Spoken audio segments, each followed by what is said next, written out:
One of the pillars of giving voice to values is values.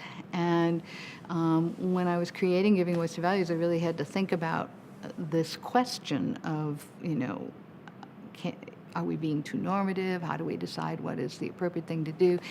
And what I found is that when you ask people about values, there's going to be those folks who will say, well, everything depends on your family background, your cultural background, your religion, your politics, how and when you grew up, your class, all of that, your personal experience. It's all relative. And so, you're really not going to be able to have this kind of conversation in a constructive way. What's right for one is not right for someone else. So there's that pull. And then there are the other folks who will say, no, there are, in fact, absolute universal values. And I know what they are. And it really doesn't matter what you think. Okay? So we have the cultural relativists at one end of the pole, and we have the cultural absolutists at the other end of the pole. And either one of those perspectives won't really let you get to the conversation I'm talking about. And so what I tend to say to people is, look, of course there are differences. Of course there are some issues that are, the cultural differences, there's personal experience and family and religion differences, et cetera.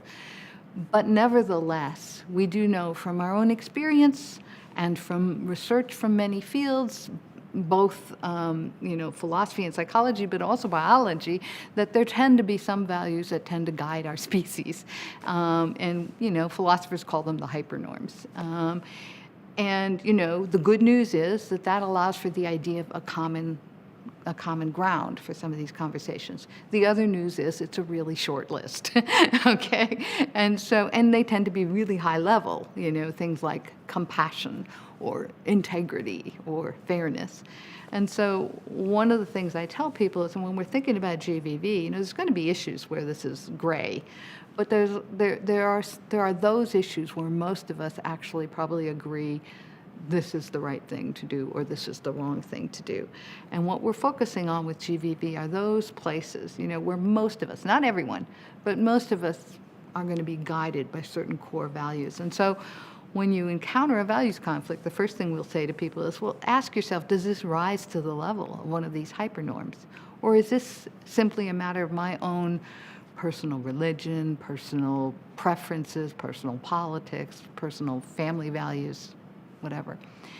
If it rises to the level, if it's one of those personal things, it may be something you agree to disagree or you find ways to work around. But if it rises to one of those core shared hypernorm level values, then that is something you probably want to try and address, but think about trying to frame it in a way that you're appealing to a value that we're likely to share, as opposed to framing it in a language and a set of frameworks and arguments that come exclusively out of my own preferences or religion or politics or family. So in other words, this tells us both where we want to focus, but also how we want to frame and focus. And I think that's an important piece. And when I was at Harvard Business School, I was very involved with and was the co-chair of their diversity and inclusion initiative for faculty. And we came up with a framework for thinking about diversity and inclusion. It had 6 parts, I won't go through all of it, but one of them really was this idea of shared goals, where we acknowledge that there are going to be some things that we're always going to disagree about. But there are some things that we really share and that are in all of our interest.